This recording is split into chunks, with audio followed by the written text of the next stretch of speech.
Bom, boa noite a todos e todas, né? Nós estamos iniciando mais uma palestra aqui no Centro Espírita Franciscano, né?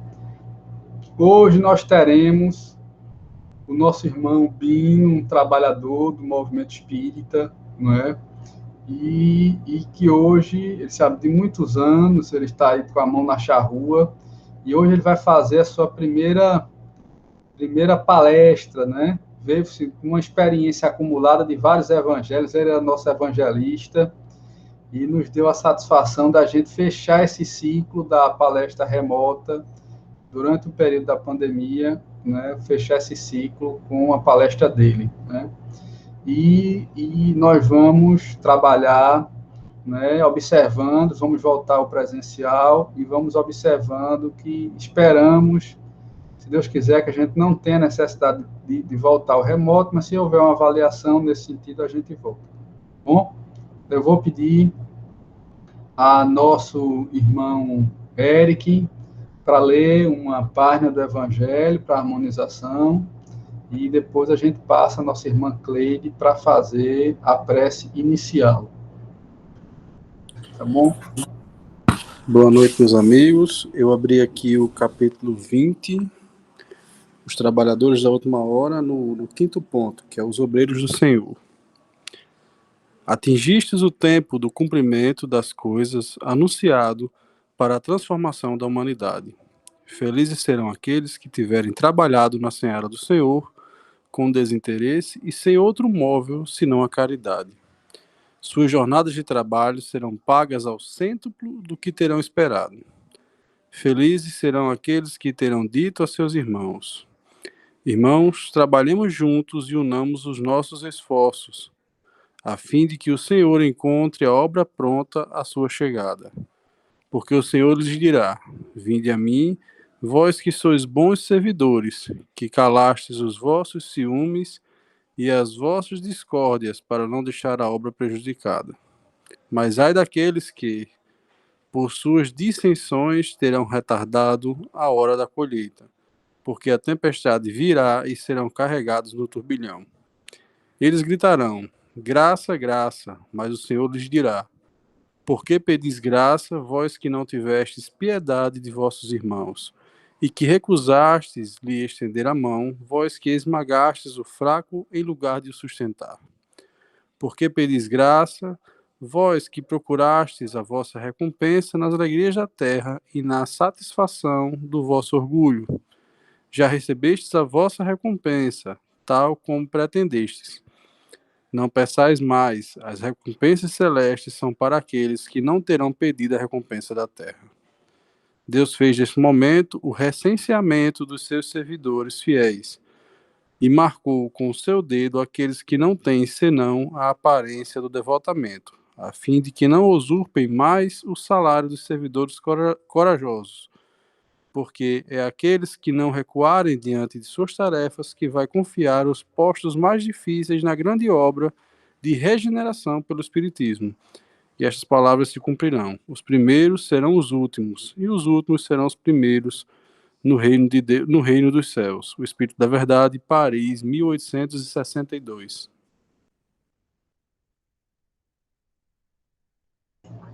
Muito bem, Eric. Excelente, amigo. Muito bem. Muito obrigado pela leitura. Então, se sintam todos bem-vindos e bem-vindas, né? Entrou agora o nosso presidente, o Antônio Fernandes, o Tonhão. Entrou também, né, Rosana, lá do GED, né? Eu acho que a Rosana, inclusive, está à frente do GED ainda. Mas tem muita gente, nossa, muitos franciscanos e franciscanas, né? E pessoas das outras casas que estão aqui prestigiando a palestra do Binho, né? Vejam, vou pedir agora a Cleide para fazer a nossa prece inicial dos trabalhos. Cleide, palavra com você. Obrigado, André. Boa noite a todos, irmãos e irmãs. No clima, né, da leitura, obreiros do Senhor, né, que nos remete às nossas responsabilidades, os nossos deveres. Vamos elevar o nosso pensamento ao nosso Deus, Criador, do céu e da terra, a Jesus, o nosso mestre amorável, aos nossos amigos espirituais que sempre estão conosco, os nossos protetores, nosso anjo de guarda em especial. Agradecer por este momento, por esta oportunidade em que mais uma vez aqui nos encontramos, perseverando na intenção de conhecermos, à luz do Evangelho, os mais diversos assuntos, hoje em especial tratando do Evangelho segundo o Espiritismo, em uma das leituras. E aqui somos gratos a nosso Pai e ao nosso Mestre Jesus, em que nos conduz nesse caminho de paz, nesse caminho de luz, e que nos levará à verdadeira estrada, que nos conduzirá à verdadeira vida. Aproveitamos também a oportunidade para rogar por todos aqueles que aqui se encontram, extensivo aos seus familiares, aos nossos amigos, aos inimigos, aqueles que nos pedem oração, e que recebam os eflúvios emanados, irradiados por todos nós, nesta palestra que ora se inicia. Muita bênção, muita paz, muita luz, e que Deus nos abençoe. São Francisco de Assis esteja conosco, hoje e sempre, que assim seja. Assim seja, né? Rapaz, se a gente tivesse mais 2 meses de palestra remota, Tonhão, acho que a gente conseguia fazer com que a palestra tivesse aqui Cleide e Iusca como palestrantes, viu? Acho que a gente conseguia fechar esse ciclo assim, mas né, avaliamos, não é? Mas nós temos muitos né, frutos produtivos para o bem, né? Pelo menos 2. Arikson se iniciou. E Eric também, viu? Sim, Eric, né? Sim, é mesmo, Eric. E Érica também. E Érica, tem muita gente, mais 2 meses dava um bocado a gente fazer uma programação, não era? Ei, Vamos pegar eles lá ao vivo. Hã? Vamos pegar eles lá ao vivo, André. Ao vivo. Então, não se encerra aqui, né? Essa história continua. E todo mundo está muito convidada para estar lá conosco presencialmente, né? Enfim, vamos agora à palestra do nosso irmão Bino, não é? Ele tem uma palestra muito interessante, pensada, não é? Estudada, e vai hoje dividir, socializar essa proposta com a gente. Quem é minha mãe e quem são meus irmãos? Reflexões sobre a família de Jesus. Um tema palpitante aí, e agora nos resta escutar Bino, tá certo? Uma escuta atenta. Bino, a palavra é com você. Então, boa noite a todos que chegaram. A pecha de palestrante é muito forte para mim, porque não sou. É tanto que eu tenho uma conversa pendente com o nosso amigo Tonhão, aí a gente foi passando e veio a pandemia e ficou mais distante, né? Porque tem que ser assim, face to face, né, Tonhão?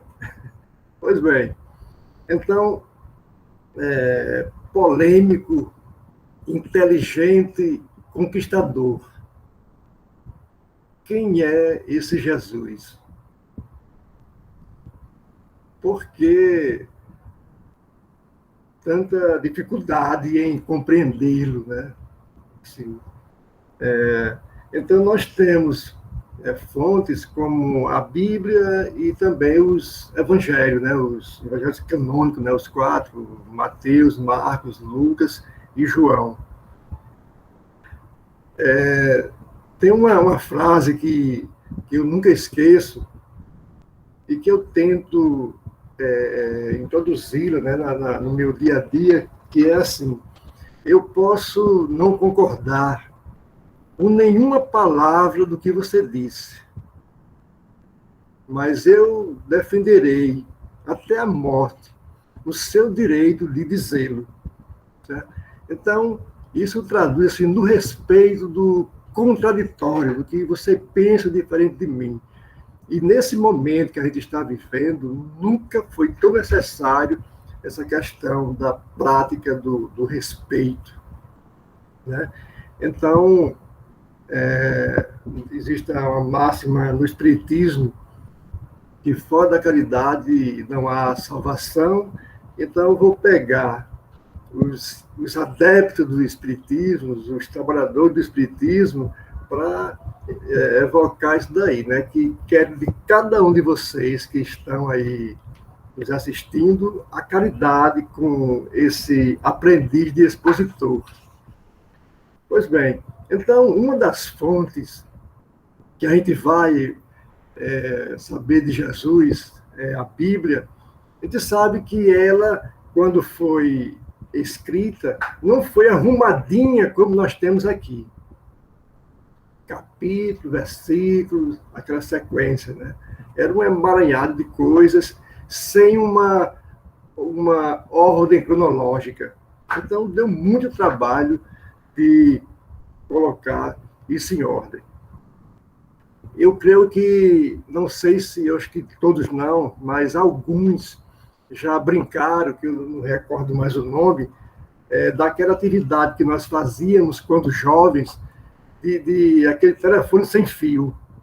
Então, eu sussurrava uma historinha no ouvido de André sussurrava no ouvido de Iusca, depois assim por diante, e a gente sabe o resultado. Até André, que ouviu de mim, alguma coisa ele não compreendeu, já passou para Iusca, e o resultado não tem nada a ver, na maioria dos casos, com o que eu disse. Então, muita coisa se perdeu na Bíblia. Às vezes, pelo cansaço dos copistas, às vezes, por interesse maior do poder, algumas coisas que interessavam. Sabemos que a história que nós conhecemos, a história oficial, não quer dizer que seja a história real, porque a verdade, a gente não tem acesso a ela, isso é um fato. Então, a Bíblia, existe uma aceitação que foram cerca de 40 autores, 1500, depois da Era Comum, que foi feito primeira aliança, primeiro testamento, e o Novo Testamento foi pelo ano 100, então cerca de 1.600 anos para essa Bíblia estar pronta, né? Então, aí vem a questão dos evangelistas. Nós sabemos que os 4 foram escolhidos, mas existiam muitos. E muitos evangelhos, eles eram lidos, conhecidos pelo povo daquela época.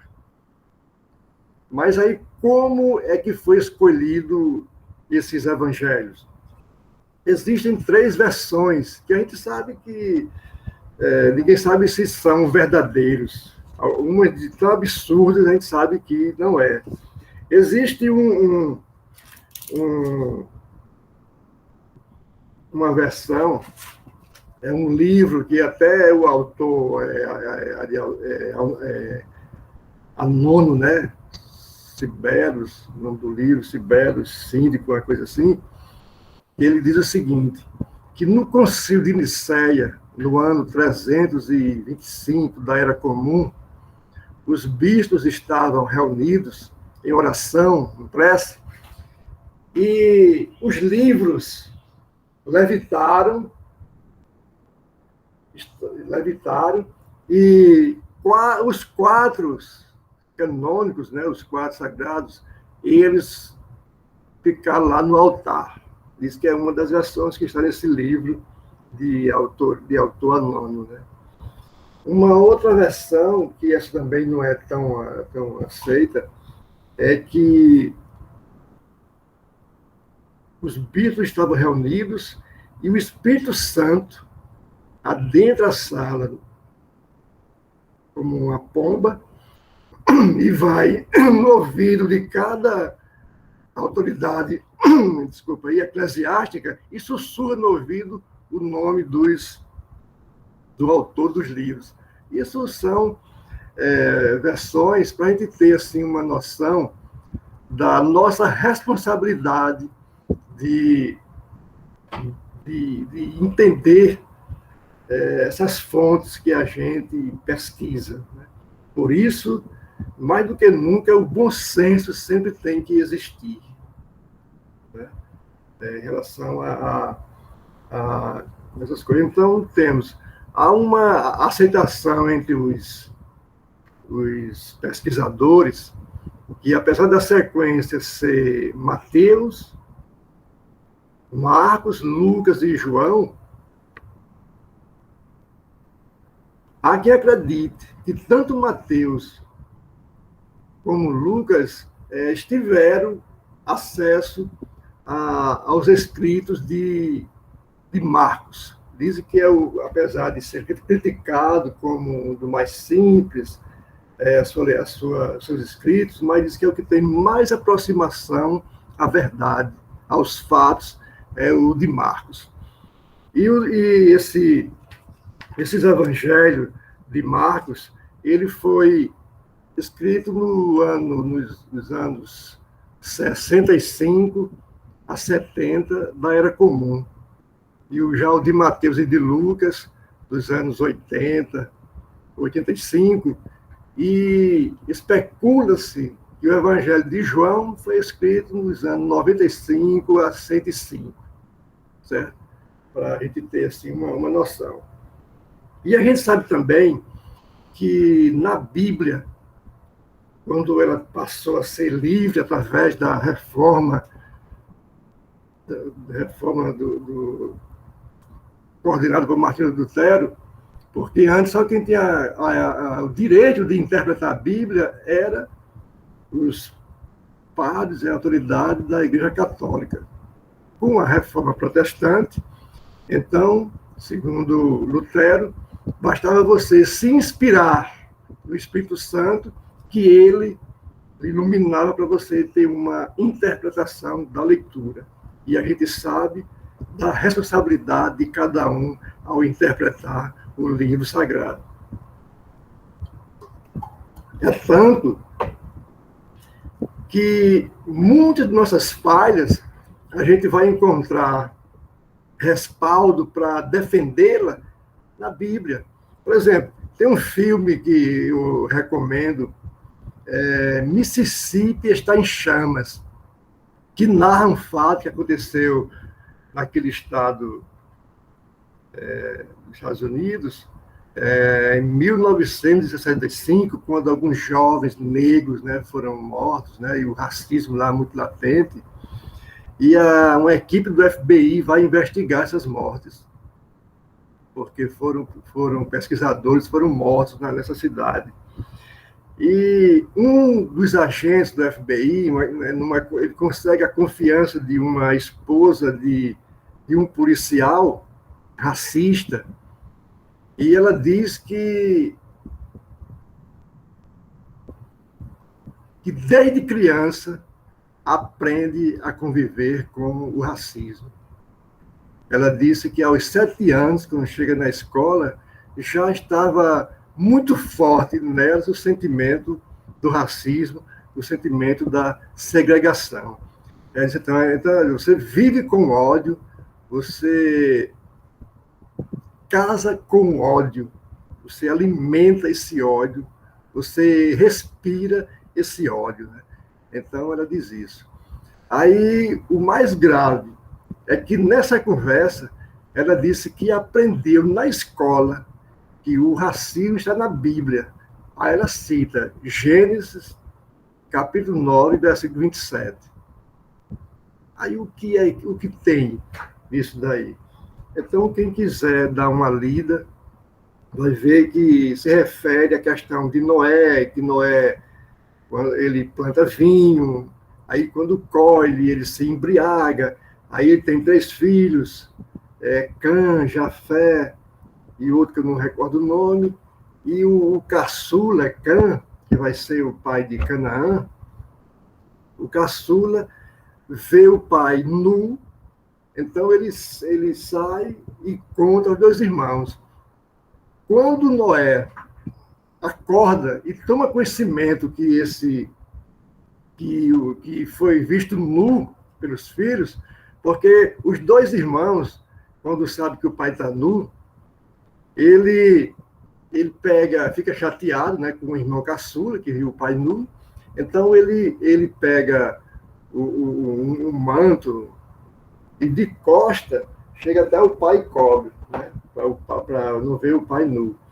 E o pai blasfema, né, pede a Deus para abençoar Jafé e o outro, mas diz que Cã será escravo. Então, nessa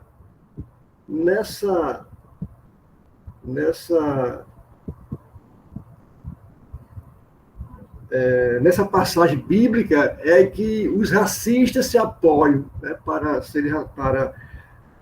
justificar essa aberração do racismo, porque diz que encontra guarida lá na Bíblia, né, em Gênesis, capítulo 9, versículo 27, e se quiser ler todo, é do 20 ao 27. Então, é isso aí. Então, gente, a gente faz aqui esse preâmbulo para a gente entrar na vida desse cara tão mal entendido, né? Para uns, ele é um revolucionário de esquerda, para outro, é um revolucionário de ultradireita, para uns, ele é gay, para uns, ele foi casado com Maria Madalena, para outros, era um desordeiro que vivia com as piores companhias.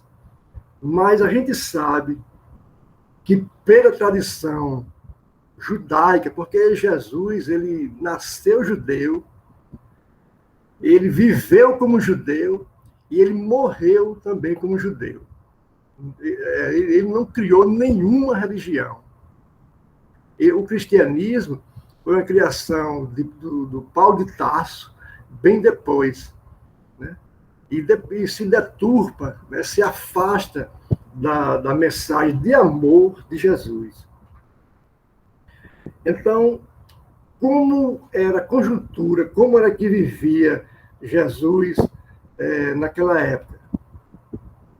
Porque tinha o estudo da Torá, já tinha a Torá escrita, e acredita-se que Jesus conhecia a Torá escrita, mas a opção pela Torá oral era muito maior.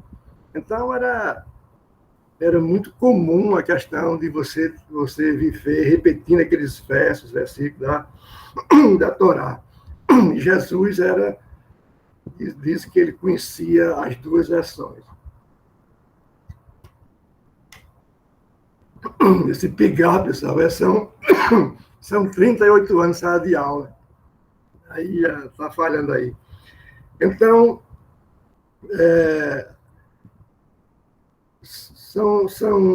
se dava 3 intervenções naquele ambiente onde Jesus nasceu. Tinha um ambiente religioso, uma tensão social e política e uma pressão da natureza. A questão social e política é porque existia taxações e impostos altos, as terras eram invadidas, né? Existiam pilagens, aquele povo não tinha sossego, né? E os zelotes e os judeus não se conformavam com isso e faziam revoluções, eles reagiam, não eram passivos, né? Então, Jesus, ele vivia com esse povo. Os zelotes eram conhecidos como pessoas proativas, né? Que não levavam muito desafio para casa, né? Porque a opressão era grande, então só com o resto não se resolvia. Mesmo assim, Jesus nunca se envolveu com esses conflitos, né? Ele administrava muito bem. Existe um vácuo dos 13 aos 30 anos. Há uma especulação muito grande, diz que ele esteve no Egito, esteve com os essênios, estudando tudo, mas pela tradição judaica, o filho mais velho, né, o primogênito, ele ficava ajudando o pai até casar as filhas. E Jesus era conhecido como auxiliar do Pai. Então, ele pode muito bem, nesse período, ter ajudado muito o Pai na carpintaria e também nas construções, porque há quem defenda que o nome que é dado à marcenaria também é a construção. Então, isso aqui também não vai mudar muito o nosso pensamento. Mas o que seria essa pressão de natureza familiar? Muitas jovens judias e galileias, elas eram arrebatadas do seu local, do seu lar, e levadas para as orgias sexuais de Roma. Então, você imagina o respeito que se tinha com a família, não digo a mulher, que a mulher naquela época não tinha muito valor, mas existia um respeito com a família, a honra familiar. Aí o ancião vê suas filhas serem arrebatadas do seu seio, do seu lar, para servir de prostitutas nas orgias sexuais dos oficiais e soldados romanos. E outra coisa, os jovens livres, homens livres, trabalhando na lavoura, no pastoreio, também eram levados para os porões dos navios náuticos naquelas guerras náuticas dos romanos. E a gente sabe que aquelas pessoas que viviam lá, que iam para as galés, dificilmente eles retornavam com vida. Muitos morriam jogados no mar. E então era nesse ambiente onde Jesus nasceu. Mas aí, o tema da nossa conversa é sobre a família de Jesus. Jesus teve irmãos? Bino, os slides você vai usar? Desculpa lhe interromper. Sim, pode colocar aí no primeiro. Pode colocar, pronto. Era isso que a gente estava sem saber. Eu já estava empolgado e tinha esquecido os slides. Está ótimo. Está também prestando atenção, porque é com pena de interromper, mas a gente tinha combinado. Tá certo.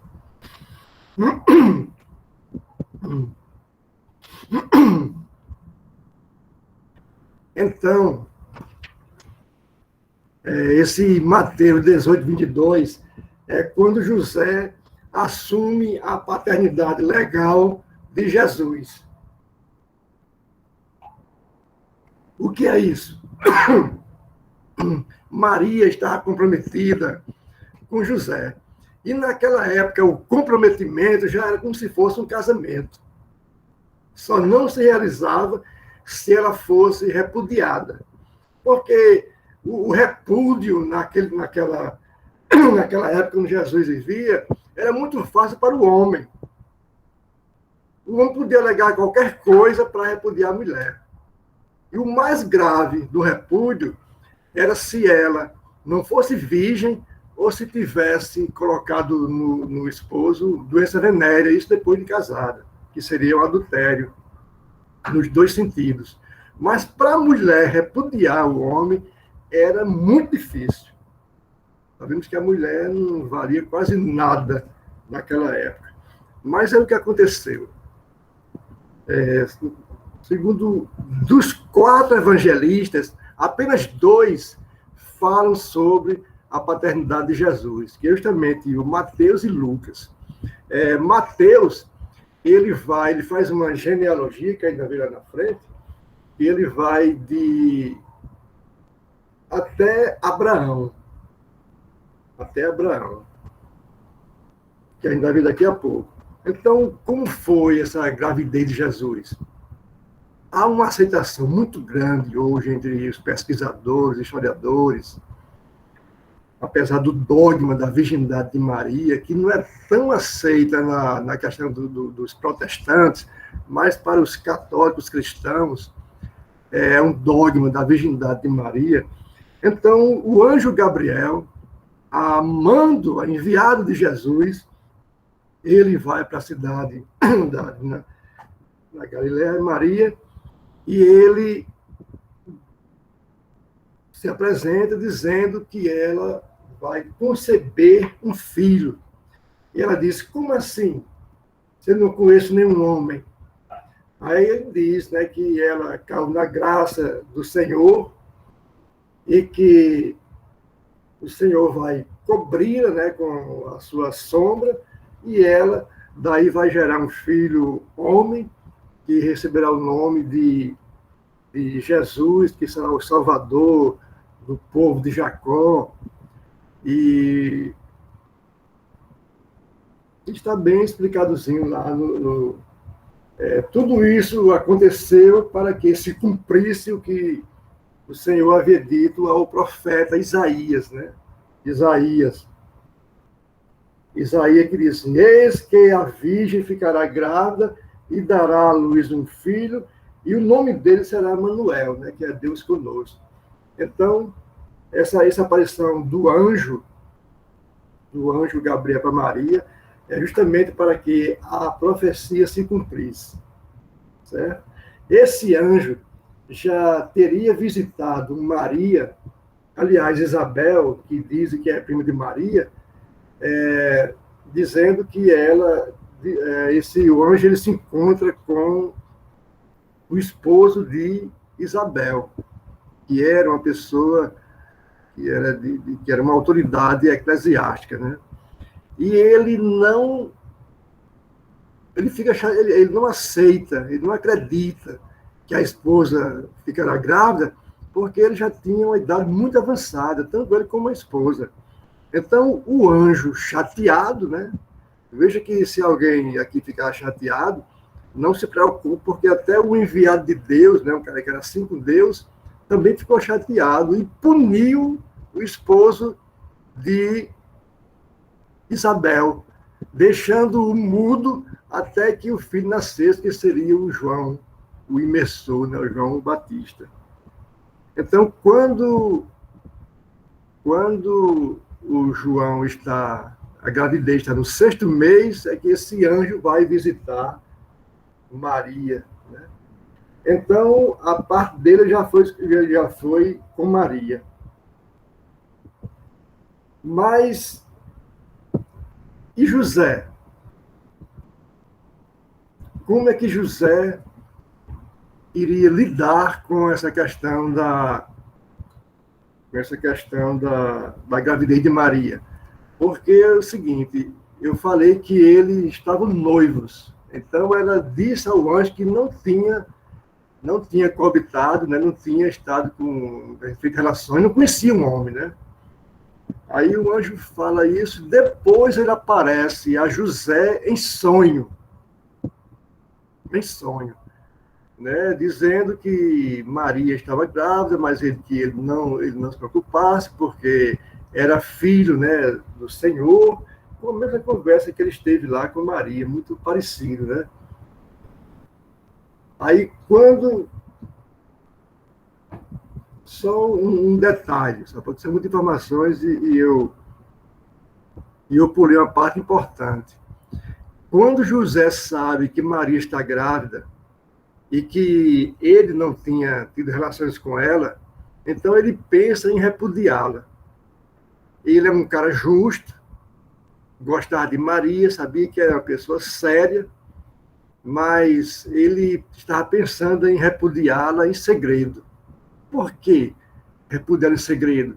Porque se ele dissesse que ela estava grávida, que não fosse dele, ela seria lapidada, seria morta, pedrada, como aquela mulher que Jesus livrou do apedrejamento e da morte certa.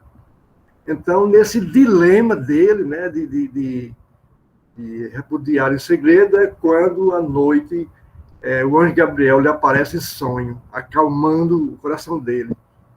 Então, quando o anjo aparece para ele e fala isso, José, filho de Davi, não temas receber Maria, tua mulher, pois aquele o que já nela foi gerado vem do Espírito Santo. Ela dará à luz um filho e tu o chamarás com o nome de Jesus, pois ele salvará o seu povo dos pecados. Tudo isso aconteceu para que se cumprisse o que o Senhor havia dito através dos profetas, que é justamente Isaías. Então, quando José acorda no outro dia, aí ele vai estar com Maria e ali a situação está resolvida, né? Aí Maria, no outro dia, ela vai lá para a casa de Isabel, e tem aquela questão que quando o filho que está no ventre de Isabel, quando escuta Maria saudando a porta, ele se mexe lá, tem essa questão aí. De onde vem a sabedoria? André, dá para você voltar um pouquinho aí no slide? Essa visita do anjo. Sim, essa ascendência aqui. Essa ascendência é em Mateus. Então, você veja o seguinte, que ele vai dizer que Abraão gerou Isaac. Abraão, pai de Isaac. Isaac, pai de Jacó. Jacó gerou Judá. Aí chega até Davi. Depois tem o exílio da Babilônia e etc. Então, lá no final, diz assim, Matã gerou a Jacó e Jacó gerou a José, esposo de Maria, da qual nasceu Jesus, que se chama o Cristo. Então, veja que há uma diferença aí, né? Abraão gerou Jacó. Aí vai, Matã gerou a Jacó, que esse Jacó é o pai de José. Aí, ao invés de dizer José gerou Jesus, mas aí, para que se cumprisse a profecia, aí vai para a questão de que José é esposo de Maria, mas Maria teve um filho através do Espírito Santo, né? Isso aqui é uma coisa que você fala, mas tem que ter ressalvas, porque você está lidando com fé e com crença. Daí o respeito que devemos ter com as pessoas que têm essa crença no Jesus, dessa ascendência, dessa linhagem, dessa da geração do Espírito Santo, né? E não de uma relação sexual entre homem e mulher, entre esposo e esposa, que a gente aceita que foi assim que Jesus nasceu, uma relação carnal, né? Mas quem tem a fé, a crença que foi o Espírito Santo, como fala Mateus e Lucas, então isso aqui é um dogma, é um respeito que devemos ter com quem pensa assim. A próxima aí.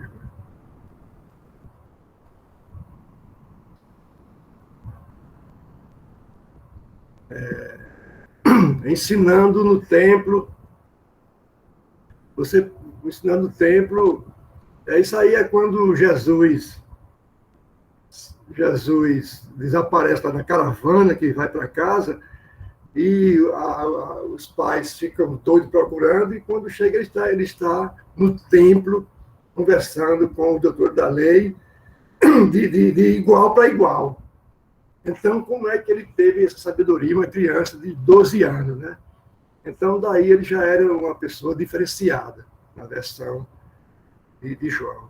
O próximo aí, por favor, boda de Canaã. Essa boda de Canaã, muita gente que eu falei lá atrás na questão, aí um pouquinho da água aqui, por favor.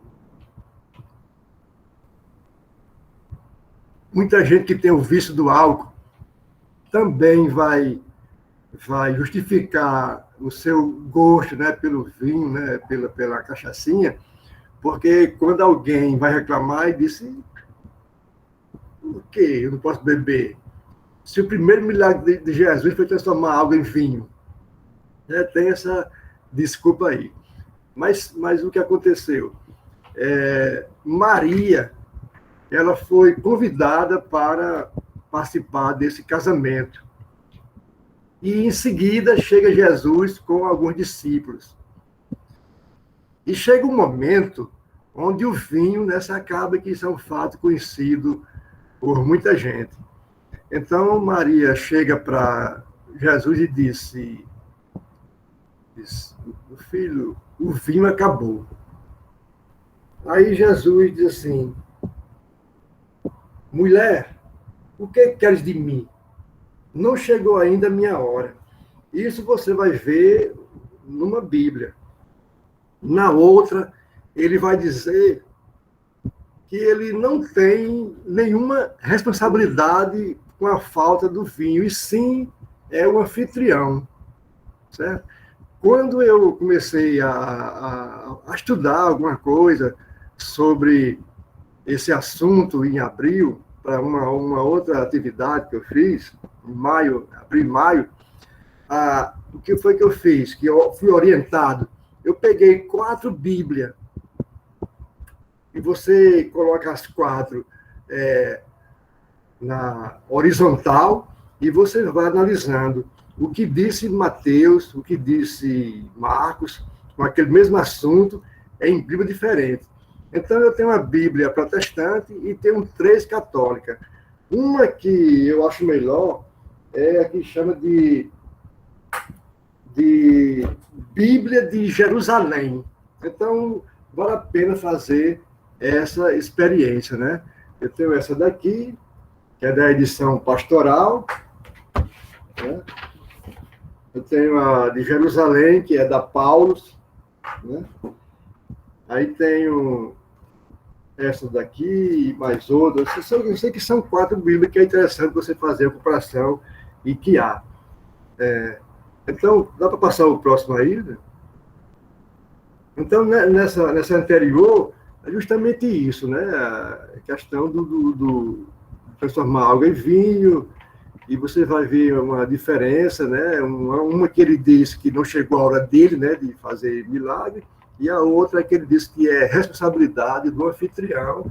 Mesmo assim, a mãe enquadra ele e ele vai fazer essa transformação, que realmente é um vinho de ótima qualidade. Ia ser da uva Merlot, uma coisa assim parecida. Aqui é onde vem o foco para a gente fazer o fechamento, quem é minha mãe e quem são meus irmãos e minhas irmãs. Os verdadeiros parentes de Jesus. Essa vírgula, essa interrogação aí é minha.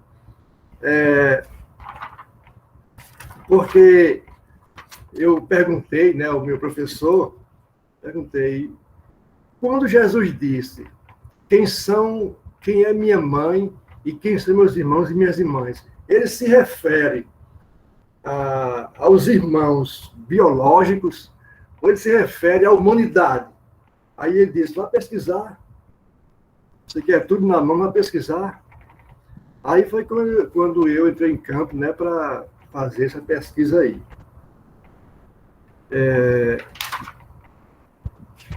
Então, Jesus,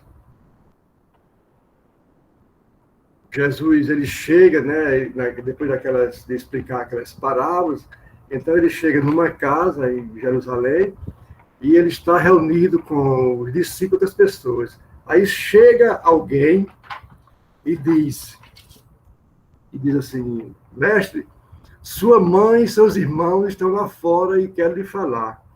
Aí Jesus passa o olhar em cada um que está ali, aí diz, quem é minha mãe e quem são meus irmãos? São todos aqueles que obedecem às leis de Deus. Há uma pouca diferença entre Marcos, Mateus e Lucas, mas no final é isso aí. Ele diz assim, quem é minha mãe, disse Marcos, e meus irmãos? E passando com o olhar os que estavam sentados ao redor, disse, Eis a minha mãe e os meus irmãos. Quem fizer a vontade de Deus, esse é meu irmão, irmã e mãe. Aí Mateus, ele vai dizer que irmãos e mães é todo aquele que fizer a vontade de meu Pai que está nos céus. E Lucas vai dizer o seguinte, que é todo aquele que ouve a palavra de Deus e a põe em prática. Isso aí. Aí fica assim, mas quem são esses irmãos? Maria teve só Jesus? Aí você vê o seguinte, que vão dizer o seguinte, esse não é o filho do carpinteiro? Sua mãe não é Maria? E seus irmãos não é Tiago, é Judas? Aí cita 4. E suas irmãs não vivem conosco? Então, só aí você vai contar 9 pessoas da família, né? 9 pessoas. José e Maria, 2, né? Aí o Jesus, mais os 4 irmãos, 5, e tem mais no mínimo 2 irmãs. Então, por que essa polêmica de dizer que Maria só teve Jesus? É para justamente seguir a profecia, né, que manteve a virgindade perpétua. Virgindade perpétua. São Jerônimo, que é um dos responsáveis pelas alterações da Bíblia, ele vai trocar a palavra irmão por primos, né? E Orígenes, né? Eles que é conhecido como os pais da igreja, ele vai dizer o seguinte, que Jesus teve meio irmãos, por parte de pai, porque José era viúvo, isso é uma teoria que muita gente defende, e trouxe filhos. Então, Maria só teve Jesus por aquela genealogia, né? E os irmãos veio da parte do primeiro casamento de José. Então, pessoal, aqui não tem nenhuma uma coisa concreta, porque seria irresponsabilidade você dizer que tudo que você quer saber sobre a mãe, os irmãos e as irmãs de Jesus seria isso daqui, de jeito nenhum. Porque, por exemplo, ninguém pode... Allan Kardec, quando ele fez a codificação, ele não disse aqui, ó, tudo que você procurar sobre o Espiritismo estão nessa codificação. Ele não disse isso. Deu o desafio. Se a ciência provar alguma coisa que aqui está errada, siga a ciência. Deixa o que está escrito aqui, siga a ciência. Então, você não vai, quando envolve fé e crença, você não vai dizer que isso tudo aqui é verdade. Respeita-se a crença e a fé das pessoas. Como ele disse, se eu não estou enganado, foi no Natal de 1862, né, Allan Kardec se dirigindo aos lionenses, né, lá na França, disse assim, que aproveitemos, mais ou menos assim, o que há de melhor no Espiritismo. Então, o que há de melhor em cada religião é o que nós devemos aproveitar, né? Porque o que tiver de errado, como disse o Espírito de Verdade no Evangelho segundo o Espiritismo, os erros são fruto de nós homens, né? São fruto dos homens, e não da religião, né? A religião, ela tem a finalidade de acalentar, de acalmar, apesar das críticas que as religiões recebem, mas é porque é o homem que está envolvido, né, que comete as falhas, né? Muitos se aproveitam da religião, da boa vontade das pessoas e cometem isso. Mas aí, fechando, André, só para dizer o seguinte, né, em Marcos 6,3, né, e essa parte aqui a gente não vai entrar, André, porque esse de Atos é quando ele vai dizer que Tiago é o primeiro representante da igreja de Jerusalém. Eu digo que esse Tiago é um dos irmãos de Jesus, porque os evangelhos nominam 4 irmãos de Jesus, que é esse Tiago, José, Simão e Judas. Aí o Paulo, em Atos dos Apóstolos, vai dizer que esse Tiago foi o primeiro representante da igreja de Jerusalém. Mas isso aí, a própria história diz que há dúvidas, né? Porque em relação a datas, né? Então não se confirma isso. Mas é o que é que Marcos diz, em 6,3. Ele disse, tendo entrado na cidade, subir a sala e ficar lá reunido, né? Aí diz assim, de onde lhe vem tudo isso? E que sabedoria é esta que lhe foi dada? E como se fazem tais milagres por suas mãos? Não é este o carpinteiro, filho de Maria, irmão de Tiago, José, Judas e Simão? E suas irmãs não estão aqui entre nós?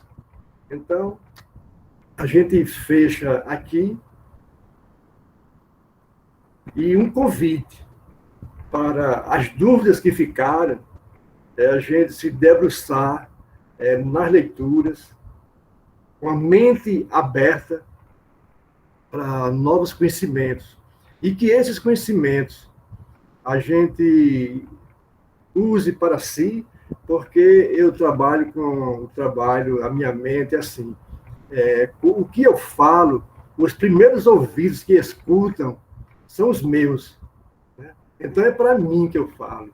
Então, o respeito a quem pensa diferente e um convite a encontrar a família perdida de Jesus, nos encontrando, né? Porque toda mudança que acontecer, você não pode criar expectativa que o outro mude.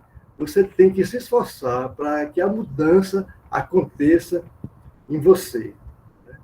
Então, eu desejo muita paz a todos e que estamos aqui para uma possível conversa, André. E aqui nós temos a biografia.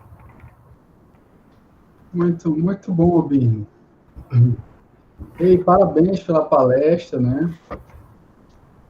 Prestei muita atenção em todas as reflexões que você estava dizendo. Teve alguém que levantou a mão para fazer alguma pergunta, alguma colocação. Eu quero seguir conversando. Eu quero dizer o seguinte, eu entendo que, veja, por incrível que pareça, nós temos uma continuidade, tem um pano de fundo aí, que é uma continuidade do tema que Tonhão trabalhou, né? Sobre a sexualidade. Eu quero conversar com vocês isso. Essa palestra de Bino dá muito ensejo, há muitas reflexões. Bino está de parabéns, né? E aí eu vou passar a palestra, porque senão eu fiquei assim, muito provocado com a palestra de Bino, para a gente conversar, mas eu vou passar a palavra para quem estiver, que estava, não sei, que alguém levantou a mão, que você está falando, para a gente seguir amarrando, tá certo? E depois eu vou dizer a vocês por que eu acho que é uma continuidade. Tem um pano de fundo que é a discussão eu vou chamar da representação que se tem do sexo, né? Que o espiritismo tem e que segmentos religiosos têm. Vamos conversar. Essa é a diferença, né? Muito bom. E aí, quem gostaria de falar? Teve alguém que levantou a mão, eu não sei quem foi. Não sei se foi por engano. Excelente exposição, Pino está de parabéns. O pessoal está parabenizando aqui, a Maria Paiva, Tânia, né? Canindé. Quem é que gostaria de falar? Tinha alguém, não foi, que levantou? Deixa eu ver quem foi. Obrigado pela generosidade aí dos que estão agradecendo. Justo. Oi, Tonhão. Então, eu vou passar a palavra para Tonhão. Quando a pessoa quiser, fala. Depois eu vou falar também. Fala, Tonhão. E Bino chegou às 8 horas, né? Pontualmente. Fala, Tonhão. Você é o cara, viu, Bino? Você conseguiu se meter numa enrascada sem tamanho. Falar André, ocupado. Qualquer reclamação aí das pessoas, vamos culpar André. Mas um comentário para você discorrer mais um pouco sobre isso aí, Bino. Levando-se em conta que o que conta são as ações, o resultado, que diferença faz se Maria teve só Jesus ou se teve mais um rebanho, tipo a minha sogra de 21? Né? Qual a diferença moral que isso faria? E qual a diferença moral que faria se ela transou ou não com José, já que existem os canais naturais, a gente sabe que Deus não faz curvas, né? Opera sempre em linha reta, então que diferença faz?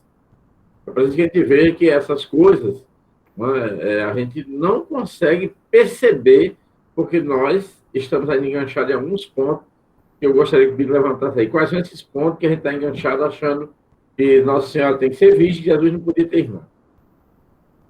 Mas, amigo, gostei muito, viu? Você está se perdendo, viu? Rapaz, também fiquei refletindo isso, viu, Tonhão? Eu vou falar e vou passar para Bino, pode ser? A gente faz Pode assim. ser. Tonhão já trouxe uma questão para você comentar, uma provocação. Eu vou dizer assim, o que é que eu assim tenho também de provocação para a gente seguir conversando, né? Eu vou fazer um relato pessoal, tá certo, Bino? Sim. E assim, antes de eu ser espírita, eu era católico. E eu fui ler a Bíblia, né? Estava lendo o Evangelho, e eu tinha uma Bíblia católica, né? Eu tinha grande, uma capa azul, assim. E eu fui ler lá, e aí, no início, não me lembro qual foi o Evangelho, mas acho que você consegue remeter a isso. E no início da história do nascimento de Jesus, etc., essa passagem que você remeteu, aí tem uma nota de rodapé, tem uma observação. Porque no texto, ele falava da virgindade de Maria. E essa questão que eu acho que aí é o pano de fundo, né, que o Tonhão traz, eu acho que essa é a questão que a gente precisa atualizar, não é? Porque ele fala da virgindade de Maria. Ele diz assim, a virgindade, Maria permanecer virgem, a informação que a gente teria que Maria permaneceu virgem era por conta dos pais da igreja. Quem tinha dito isso eram os pais da igreja, né, que são autoridades eclesiásticas da igreja antes do surgimento, inclusive da igreja católica, apostólica romana, como aquela referência do catolicismo como religião. Você tem ali um cristianismo primitivo de 400 anos, né? 4 séculos. Existem pais fundadores, quer dizer, os fundadores do catolicismo. Esses fundadores do catolicismo consideraram que Maria precisava ser virgem. Era virgem. Qual era a dedução lógica? E aí, essas informações sobre os irmãos de Jesus, etc., eles precisam, e Bino mostrou muito bem, toda a ginástica que foi feita, né, com uma série de teorias para se negar, isso aí é a minha posição, assim, o que eu acho. Isso é a minha reflexão na época antes do Espiritismo, sabe? E, assim, para se negar o óbvio. Porque, assim, a Maria é uma figura tão sagrada para a gente, não é? E aí, para a nossa formação, a base, né? Que aí a gente tem dificuldade de aceitar. Imagine naquela época que Maria teve uma vida sexual normal com José. E aí a grande questão, aí é uma questão para a gente conversar, vou passar a palavra para Bino, né? Eu achei Bino muito respeitoso, né? Muito importante que a gente faça isso. Faça reflexões, mas sem agredir. A ideia não é agredir ninguém. Mas o Espiritismo fala ao nosso coração, né? E aí a minha pergunta é, o que diminuiria de Maria se ela de fato tivesse tido relações sexuais com o marido dela que ela amava? Não é? Então, o que diminuiria em relação à espiritualidade dela? Aí a gente considera, por muitos anos, isso se reforçou durante o período da Idade Média, a gente considera que isso diminuiria porque a gente tinha uma concepção de sexo, de sexualidade, de relação sexual, como se fosse uma coisa suja. E isso está lá em Santo Agostinho, não é? Que era o sexo é uma coisa do corpo. O corpo é ruim, né? É o pecado. O espírito não. Então ele vai fazer aquele trocadilho de cidade de Deus, cidade dos homens. Então, o que a gente entende hoje, vai em Emmanuel, é sexo é espírito e vida a serviço do equilíbrio e da harmonia do universo.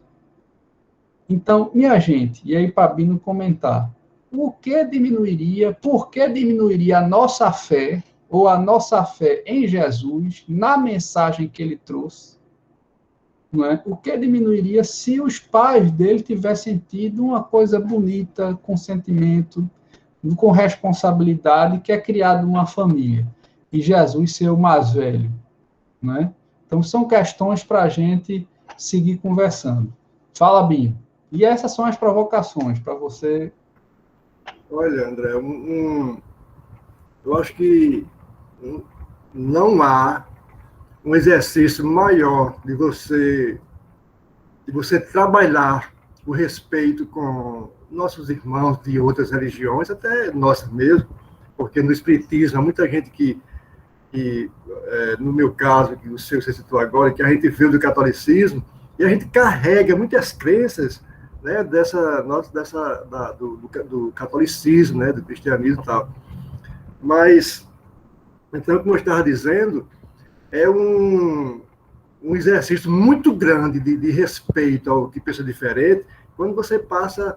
Eu não li a Bíblia de capa a capa, sabe? Alguns pontos que eu vou pesquisar, assim. Mas quando você lê, principalmente o Antigo Testamento, né, a Torá, você fica pensando como é que a pessoa diz que tudo que está ali é sagrado, tudo que está ali é verdadeiro, né? Então, isso é uma coisa que você pode conversar com uma pessoa que possa ter um feedback à altura, assim, nunca discutir isso, porque quem pensa o contrário não vai conhecer ninguém. Mas aí, dentro do que você perguntou, por que esse malabarismo de defender a virgindade perpétua de Maria? O que mudaria isso, como você falou? E outra coisa, defender o que Jesus, na ressurreição, Jesus subiu aos céus com o corpo e tudo. Então, aí a gente pergunta, se o corpo de Jesus, os restos mortais, a ossada, aparecesse, o que mudaria? Né? O que mudaria na sua fé, na sua crença em Jesus? Você esqueceria a mensagem que ele não somente ensinou, mas vivenciou, que é uma diferença. Uma coisa é você discursar, defender para os outros fazerem. Uma coisa é você viver, que foi o que ele viveu. Né? Então, que diferença faz? Então, quando você vai lidar com a fé e a crença do outro, então é uma questão muito delicada. Para mim, não mudaria nada, sabe? Se com o tempo, com o avanço da tecnologia, encontrasse e que provasse que aquela ossada foi de Jesus, não mudaria nada, né? Mas o que mudaria no outro. E a questão de Jesus é você ignorar a história. Você ignorar a história. Eu já ouvi dizer, dentro do Espiritismo, que Maria era conhecida como a Virgem porque José a tirou de um lar que tinha lá, o nome era Lar das Virgens, onde as moças eram acolhidas pelas entidades religiosas e tal. E José tirou Maria de lá. Quer dizer, são tantos malabarismos sem necessidade, sabe? E a questão sexual é porque, realmente, o Tonhão é um estudioso do assunto, e você, André, também está nessa seara, é uma questão muito delicada, sabe? É uma coisa tão bela que você podia defender Eu tenho ressalva de trabalhar o sexo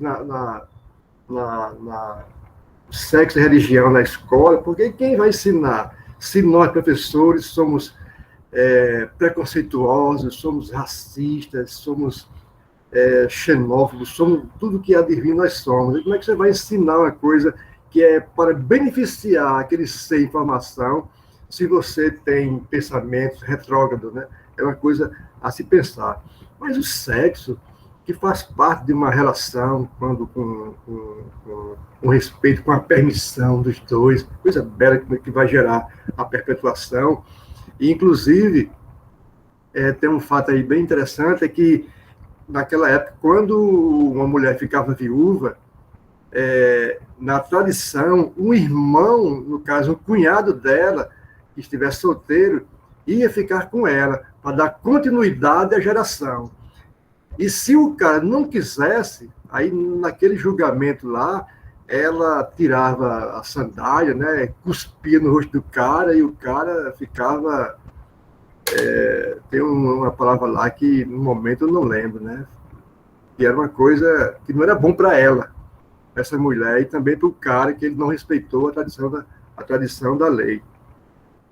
E o mais grave é que também, você não pode generalizar isso, mas no casamento da religião, do judaísmo e do islamismo também existe isso, que quando acontecia o casamento, o casal ia para um quarto e as famílias dos dois ficavam na sala para quando terminar o ato sexual, o marido saía assim com o lençol dizendo, né, que mostrando sangue, né?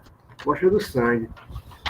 Porque naquele momento, se ela não sangrasse, não era virgem, aí ele poderia repudiá-la. E o que aconteceria com essa mulher, né?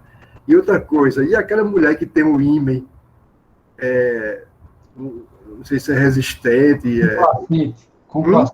Complacente. Sim, que houvesse a penetração, mas não houvesse rompimento. Essa mulher seria repudiada inocentemente, porque a ciência não existia naquela época para comprovar, sabe? Então, é por aí que a gente tem muito que aprender, porque muitos comportamentos nossos ainda são semelhantes àquele de não respeitar o pensamento da mulher que não quer mais ficar com a gente. Aquele sentimento de posse que ainda existe hoje.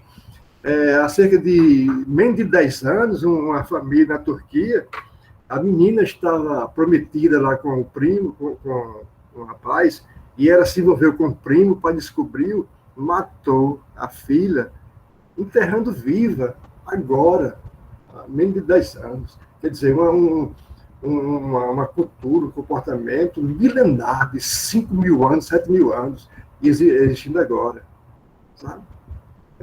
Temos muito que avançar. Pronto, Iushka, você é a palavra. Tem outra questão que eu queria trazer, depois de Iushka eu falo. Tá, eu vou falar rapidinho, não podia deixar de falar. Essa não, Iushka, fique à vontade para falar, viu? O momento é seu, não é rapidinho. Tão aguardada, né, tão cobrada, só parabenizar a Bina e dizer que eu achei assim, a metáfora dele muito perfeita no início, né, que você falou, remeteu àquela questão do telefone sem fio, né, porque realmente, assim, as falas, os discursos, eles são tão modificados, né, dependendo do que um fala, o outro já diz de outra forma, são distorcidos, né, da realidade do que você quis falar. Imagine numa obra como a Bíblia, que foi escrita, né, há tantos anos, e assim, eu achei muito bacana também o que André falou no início, a forma respeitosa, né, que você colocou os pensamentos contrários. E também que eu fiquei muito feliz que você não trouxe respostas óbvias à sua pergunta, né? Então, assim, não é possível, porque quem são, né, os irmãos de Jesus? Eu acho que se Jesus é o Filho de Deus, todos nós também somos irmãos de Jesus. Então, eu não sei se é correto me sentir dessa forma, mas eu vejo assim, e é isso, bem, só queria parabenizar mesmo, certo? Você, e dizer que foi tanto conteúdo, muito conteúdo que você organizou e conseguiu sintetizar. Então, era só isso. Obrigado. E antes de André falar, isso, você não pode assim fechar, né? Fechar as questões, porque nunca nós iremos chegar a essa verdade, porque essa verdade, se ela existe, nós não temos condição de saber. Allan Kardec encheu o saco dos espíritos, né? Ele diz, eu não posso mais dizer mais do que isso, porque vocês não entenderiam. E a questão dos irmãos de Jesus, eu ainda, apesar de tudo que a gente leu aqui, mas o que é que eu digo? Eu digo que Jesus pode até ter se referido aos irmãos biológicos, mas qual a leitura que eu faço? É que todos nós somos irmãos. Todos nós é humanidade, não é raça. Nós somos uma humanidade, né? É assim que a gente, se nós tivermos esse entendimento, então as etnias serão respeitadas, mas as fronteiras, né, não existirão como existem hoje, né? Ao invés de muros, só pontes, né? Eu ainda sonho com isso, porque quem perder a fé, perder o sonho, já está morto espiritualmente. Gente, e só para ser muito bem, Bino, e muito interessante também a questão que o Oscar levantou, eu queria só continuar nossa conversa e queria trazer para vocês uma questão, né?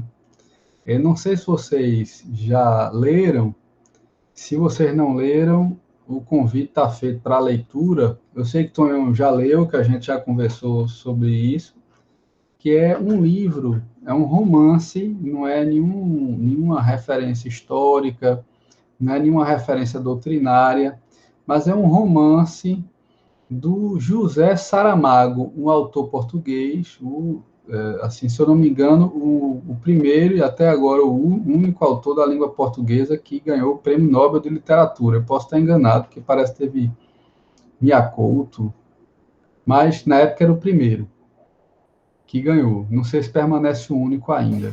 Mia Couto não é não, ele não é na língua portuguesa. Sim. Da língua portuguesa, mas não é de Portugal, não, ele é africano. Entendi, Candé. Mas veja, mas o Evangelho segundo Jesus Cristo, de José Saramago, é um evangelho que é um texto que eu li, ele, num dos primeiros capítulos, ele abre com a passagem da concepção de Jesus. E aí, Bino, rapaz, é de uma beleza que ele descreve a relação de Maria e José, aquele encontro, né? E, bom, a gente não está entrando se houve ou se não houve, a questão não é essa, porque uma coisa, inclusive, a gente discutir a virgindade perpétua, outra coisa é discutir também se Jesus nasceu de uma relação sexual normal e ele, de fato, né, era filho de José.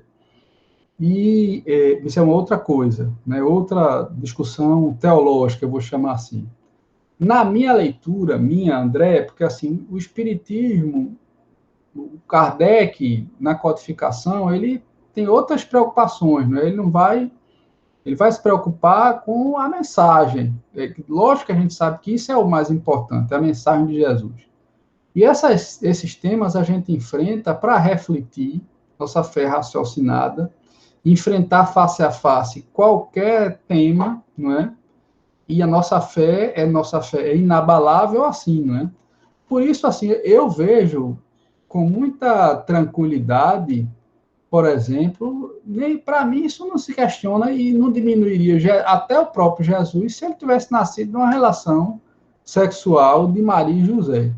Eu quero só mostrar, assim, que o Saramago, ele faz uma descrição tão bela dessa relação, não é? Que, assim, não é ofensivo a Maria e a José, principalmente a Jesus, se tivesse acontecido daquela forma, como ele descreve, entende?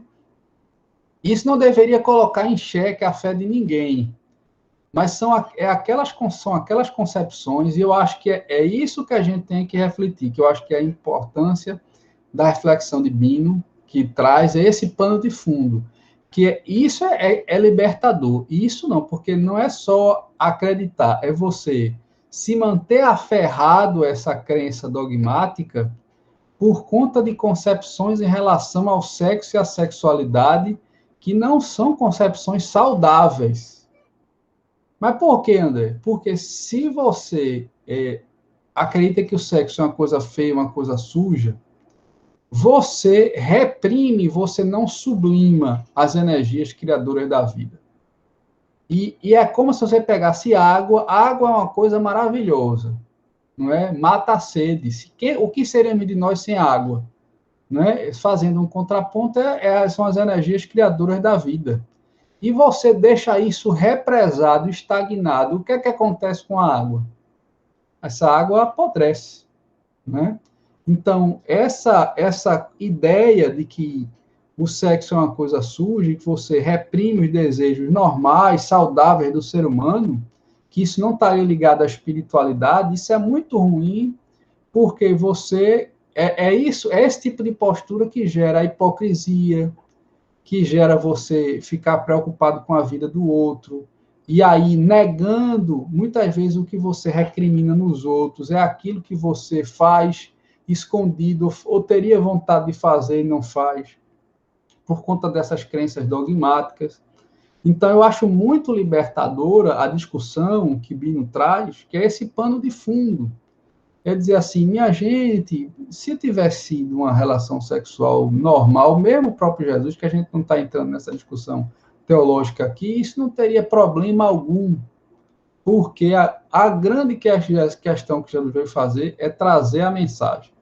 Então, é a mensagem de Jesus, e essa mensagem libertadora, aprofundada pela doutrina espírita, explicado o porquê, e tem a ver, e tem textos, a doutrina espírita fala sobre a sexualidade, sobre o sexo, de forma muito bela. Então, muda essa concepção, né?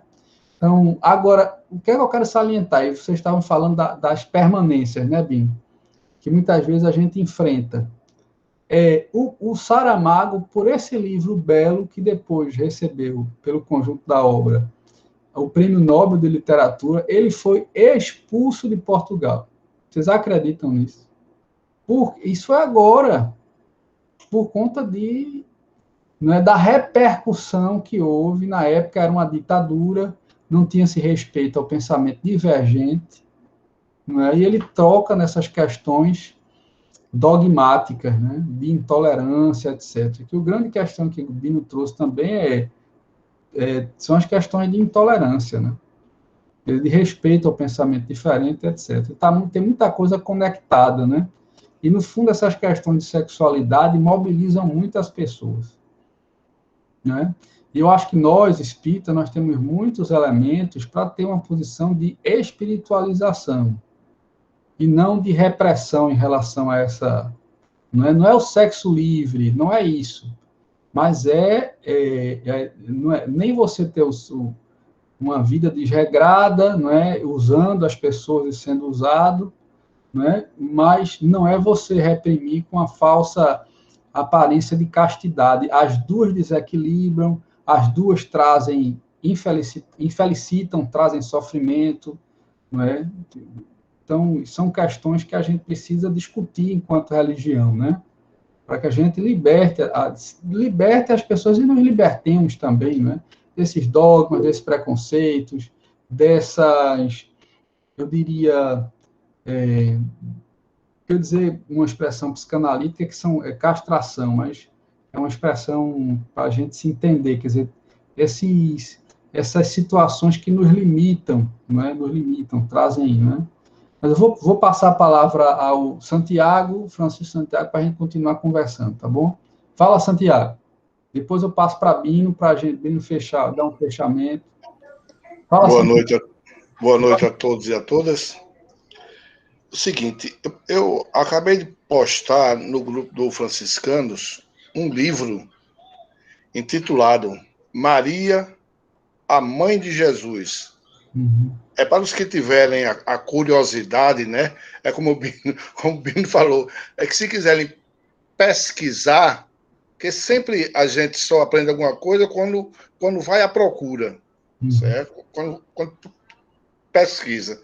E eu olhando aqui nos meus e-books, encontrei esse livro e encontrei também o Evangelho Apócrifo de Maria, o Evangelho Apócrifo de Judas e vários evangelhos apócrifos. Então, depois eu vou postando para que os que quiserem ler, ok, certo?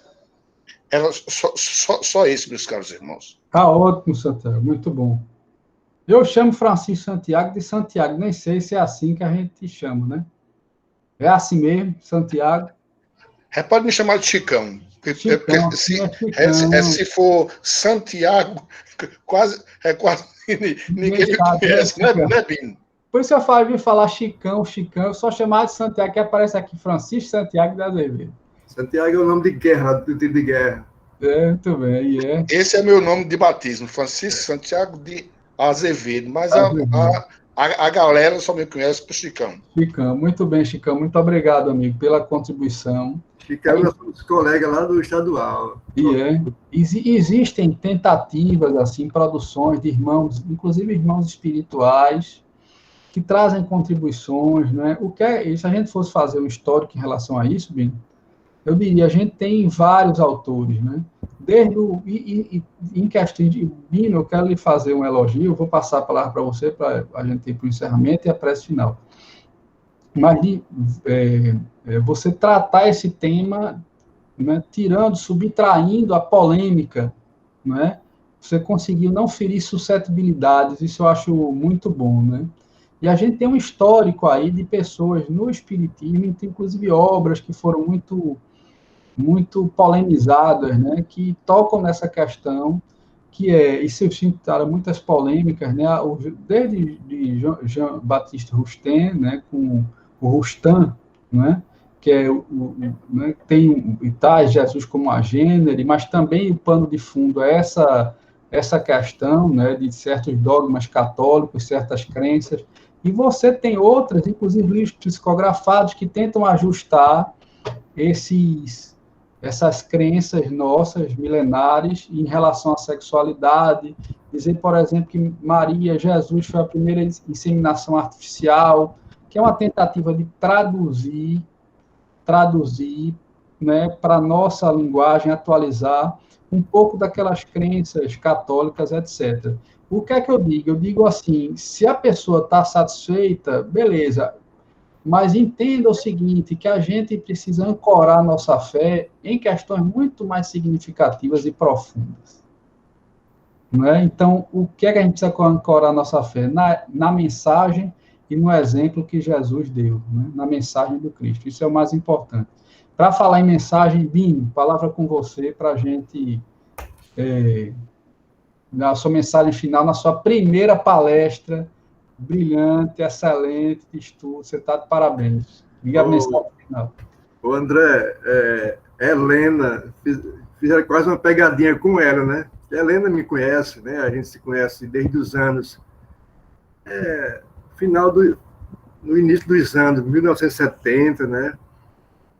Fomos contemporâneos lá de história, nós fomos colegas, mas contemporâneos lá na UERN, e depois nos encontramos como colegas, professores, e depois no Espiritismo, né, para nossa alegria. E ela, quando disseram a ela que eu ia fazer uma palestra, ela disse, não, eu conheço meu amigo Zabino. De jeito nenhum. Então, eu agradeço a você, André, pelas emoções que me provocou, né? Que você tira o sossego quando você assume esse compromisso, porque realmente foi um desastre aquela história lá há muito tempo. E a minha preocupação era essa, sabe? Era trazer um histórico sobre o Jesus lá, mas, como você falou, foi uma preocupação constante de manter o respeito, sabe, com quem pensa diferente. Porque é comum demais, sabe? No movimento espírita, como você falou, pessoas diferentes, no político, no social, em tudo, do religioso. Então, o respeito tem que prevalecer. Então, como você vai falar de um homem que foi só amor, viveu, vivenciou, então como é que você vai polemizar, né? Assim, polemizar. Então, nas coisas mais dogmáticas ou as coisas conflitantes, você vai trazer para casa, rapaz, o que é que muda? O que é que muda na sua fé se ele não foi gerado daquele jeito, se o corpo apareceu, o que é que muda? Você vai esquecer o que ele viveu, o que ele nos ensinou, né? Trazendo para a gente praticar. Isso é o que prevalece, sabe? Nós somos irmãos em humanidade. Então, eu agradeço a você, André, a paciência dos franciscanos, né? E muito grato, né, pela oportunidade, pelo meio também. Nós que agradecemos, e a conclusão da sua palestra é o seguinte: Jesus é o cara, né? Não interessa, o governador do planeta é ele, meu amigo, entendeu? Não interessa se ele, onde é que ele veio, se ele era gênero, se não era, se era uma materialização, se foi concebido de forma, né, diferente. É verdade. Mas ele é...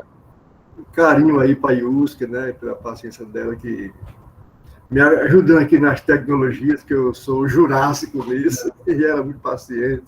Mas foi, rapaz, aí era quando a coisa tinha que acontecer, a espiritualidade, viu? Que você foi sendo preparado, né? Fez um evangelho, depois daqui a pouco assumiu o evangelho, não podia culminar esse trabalho, esse ciclo, sem você à frente e fazendo a palestra. Muito bem. Que vem outra, já tem aqui sinalizações para a gente marcar, pessoalmente, né? Continuar essa conversa, isso fica o convite para todo mundo, quem puder ir aos domingos no Franciscanos, a gente aguarda vocês, tá certo?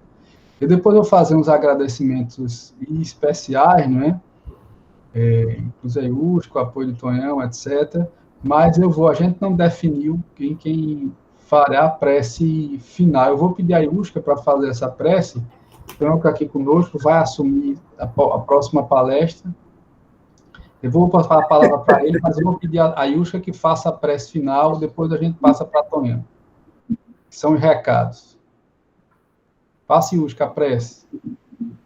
Pegou de surpresa também. Ainda tô... Certo.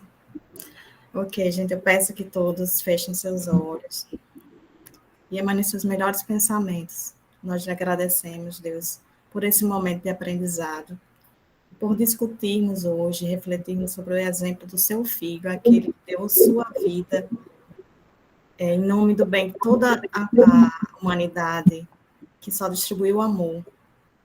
A gente pede que cada um de nós hoje reflita e leve todos esses ensinamentos no decorrer da semana. O CEPEB Franciscanos, ao longo desse período todo, realizou esses momentos de reflexão e agora vai retomar os seus atendimentos presenciais, e a gente pede que todos se protejam, estejam juntos em comunhão com Cristo e que nossos pensamentos, nossas ações continuem levando adiante o bem maior, que é a caridade para com o próximo. Que assim seja. Assim seja. Muito bem, meu gente. Então, você quer falar? Sim. Pronto, cara. Tua palavra está com você. Pessoal, os nossos centros, como um todo, já estão voltando às suas atividades normais, né? Para a gente lá, falta somente a palestra. E, conversando hoje com o André, a gente fez um apanhado geral e vimos que já dá para a gente voltar à nossa palestra pública aos domingos. E vamos voltar novamente às palestras públicas lá ao domingo. Já decidimos que vamos fazer na área externa e não na área interna, embora a gente já esteja com nossos ar-condicionados funcionando já, mas até por questão, como o Yuska falou agora, questão de prevenção ainda, né? Questão de ajudar nessa contenção da pandemia, né? A gente vai fazer na área pública. Vocês já sabem, nós estamos lá todos os dias, menos terça-feira, segunda, quarta, quinta e sexta, de 3h30 às 6 horas e das 19 às 21 horas, né? Inclusive, Eric, que está aí conosco aí, é o responsável por essa parte a turma da noite, né? Das 19 horas. E a gente vai voltar com muita calma, muita tranquilidade. Nosso espaço lá, graças a Deus, é um espaço aberto. Nós temos lá mais ou menos uns 1.000 metros de áreas abertas. Temos lá pé de manga e cajueiros, né? A gente vai ficar lá embaixo dessas árvores, enquanto a gente sente uma segurança aí para a gente retornar para dentro, desfrutar do nosso salão. A gente agradece a todos a participação conosco aqui, nesse momento online, muito bom. Formamos palestrante, companheiro Bino, aí palestrante agora que vai voltar para lá. E parece que quando você estava fazendo aí, Bino, André me disse que gostaria que eu fizesse a palestra no domingo. Aí eu vou fazer a continuação dessa palestra. Eu abri para você, eu vou fechar para você. Vamos falar sobre relacionamentos e energia espiritual, né? Eu vou englobar exatamente, pegar essa sua parte aí pelo lado da energia espiritual e vamos ver o que é que tem a ver relacionamento, sexo e espiritualidade, né? O mais, agradecer a todos vocês que tiveram o empenho de estar conosco aqui, André, na coordenação aí com o Ius, que conduziram muito bem, não fiz nada disso aí. Eles estão de parabéns. E, se Deus quiser, vamos tocar em frente, ok? Tudo de bom. Então, ao contrário, fez uma coisa muito importante, que é assim, dar um apoio aqui com a sua presença, a sua contribuição. Você esteve aqui sempre conosco. Essa parte técnica toda feita por Iusca, então foi um apoio extraordinário, quero agradecer de público a contribuição de Iusca. Eu acho também, sabe, então, que a gente acabou também formando já dá para dirigir, tenho certeza, Iusca tem uma desenvoltura, dá para ela colocar na direção também lá presencial, viu? Ela pode dirigir. Sim. Que Érica, com outros. Apoiado. Não é? Então, a gente já foi formando muitos quadros, né? E Bino vai fazer a palestra lá. Isso. Vamos botar ele para fazer a palestra seguinte, né? Talvez aí em novembro, outubro, novembro, por aí. Certo? Vamos começar a explorar ele agora. É o Bino, o Evangelho Histórico. O historiador do Evangelho, pronto. Foi bom. Mas, Tonhão, muito obrigado. Quero agradecer a todo mundo. Muito obrigado ao presidente da casa, Iusca, que foi, né, dos figuras assim. Achei que foi assim, uma grande parceira que organizou tudo, prestigiando a gente. E a vocês que prestigiaram, tá bom? Ficaram até o final. É isso, minha gente. Se tiver necessidade, que Deus me livre, se essa delta chegar e atrapalhar, aí a gente volta ao remoto, tá bom? Iusca, você pode desligar a gravação e pronto, é isso. Nós concluímos.